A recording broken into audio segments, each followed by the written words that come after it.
Hey yo, what time is it? It's time for walk, talk, walk, walk, talk. It's time for walk, talk, walk, walk, talk. It's time for walk, talk, walk, walk, talk. It's time for walk, talk, walk, walk, talk. Yeah. Like a flip flop. Hello everybody. Welcome to the continuation of our Contender series. This is Celebrity Night. As you can see from the intro, I picked 3 celebrities for tonight. Just in case, because I thought about it the way I phrased it in a couple of videos. I'm actually going to be doing this for, every now and then, depending on like different topics, I'm going to use different celebrities and put them in the topics, just so you know that. But for this particular topic, I picked these 3. And as I looked up information, saw different interviews and different things like that on the different artists, I decided to go a different direction with this kind of than what I expected to before, in that because I can't really, before my mindset was more of choose oh, this person is a pretender or this person is a contender, when in all actuality, like, I don't really know any of these people on a personal level. All I know is what they present to us, which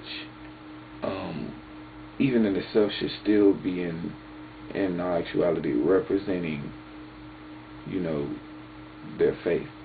And instead I just got some of their verbal confessions, some of the things that they've said that I felt were either a contender-like statement or a pretender-like statement.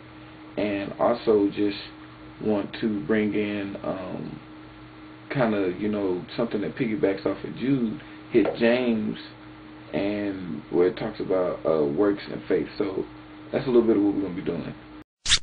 So to start off, I'm going to go ahead and reread the theme verse that we got here.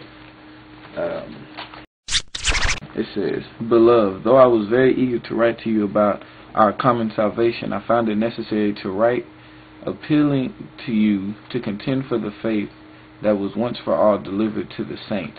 For certain people have crept in unnoticed who long ago were designated for this condemnation, ungodly people who pervert the grace of our God into sensuality and deny our only Master and Lord Jesus Christ. Now I want to remind you, although you once fully knew it, that Jesus, who saved a people out of the land of Egypt, afterward destroyed those who did not believe."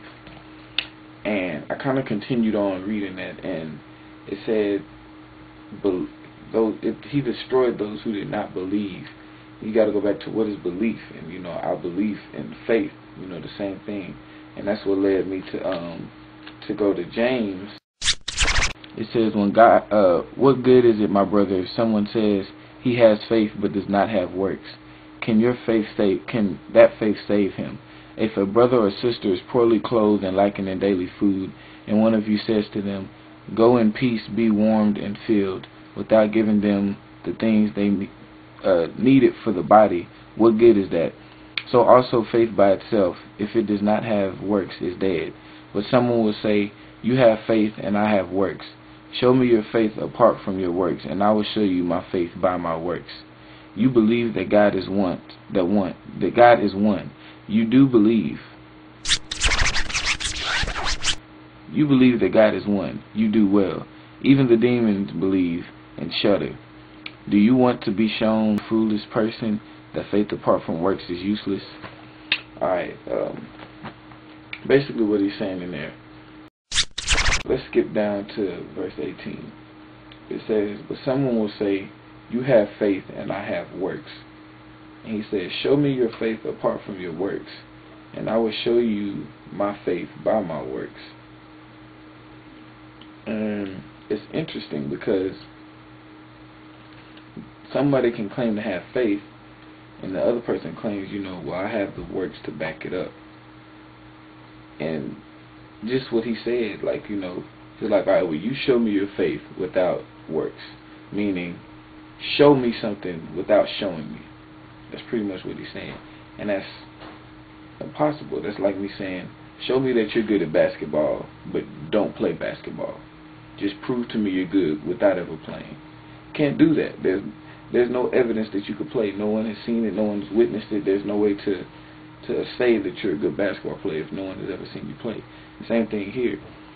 To say, oh, I have faith, but to never exercise anything that shows that you have that faith is what it makes it dead. Like, you have to. I give you another example that it shows in my commentary in my Bible.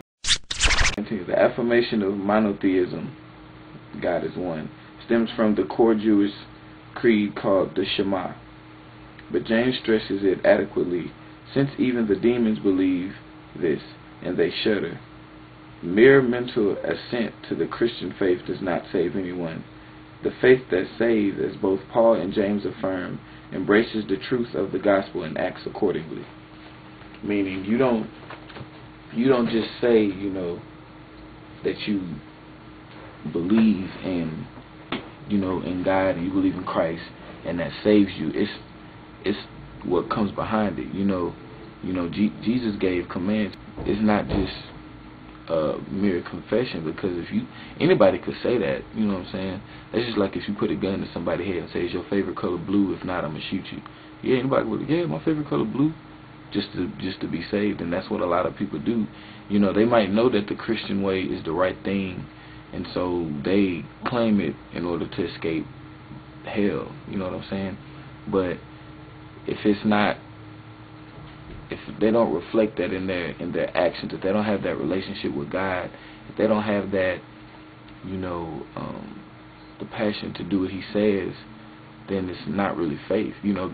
Jesus even talks about in Matthew, He was like, there are many who will come and say, Lord, Lord, did we not prophesy in your name and cast out demons in your name? And He'll say, depart from me, for I never knew you. And my youth pastor, Pastor Turan, he always tells us, you're not saved because you know God, you're saved because He knows you. And so that's just something to keep in mind as we go throughout this thing. Alright, but first, let's jump off into a clip with Justin Bieber.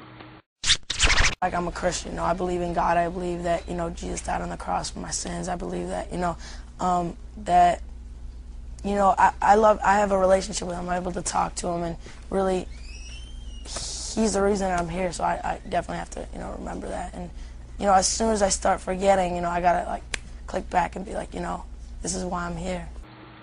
Now, in this clip, he verbally, confessed. I gotta say, I do appreciate this. Most celebrities, if you see them get up, say, I thank God. It's a lot of people who believe in a lot of different gods. I'm not sure what God Marilyn Manson believes in, or Kanye West. They kind of throw me through loops sometimes with the stuff they do. But the fact that he openly professed Jesus Christ, and that he believes in Him and His Son, and that He died for him, that Jesus Christ died for his sins and all of that, it shows that he he does at least claim to believe. The only thing that I would say is, with his music, I don't really listen to him, but I did. I took some time and looked up the lyrics of some of his songs. I didn't find any profanity. And the topics, you could say, weren't as bad as music that is out is mostly out now. But at the same time, is it glorifying God? And that's always an issue that I hear with people a lot of times when it comes to music. They're always like, oh, but his lyrics aren't bad. He doesn't curse, and he doesn't talk about sex and drugs and this and that. And that's all good and dandy, but if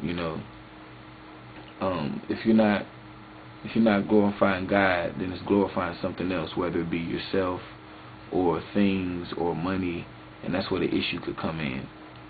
And like, for instance, one of the songs I looked up, a song called Bieber Fever, and it's like basically just about girls being crazy about him, and that's essentially prideful, you know what I'm saying? And that's where the issue comes in with him.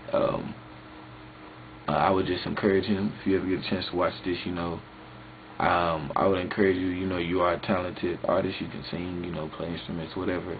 Use the gift that if you truly believe in God and, like you say you do, and that He brought you where He was, trust in Him that even if you use your talents to glorify Him, that He will still, carry you through that.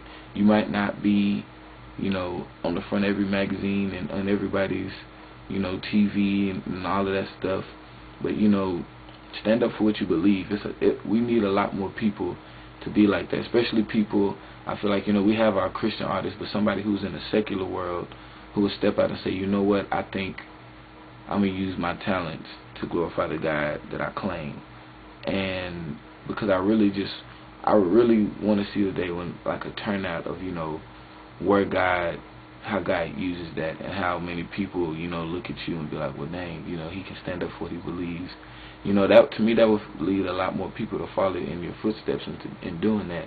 And that's just something that I encourage anybody watching this video with talents. Use them to glorify God. Lean on Him and put all your trust in Him. And I mean,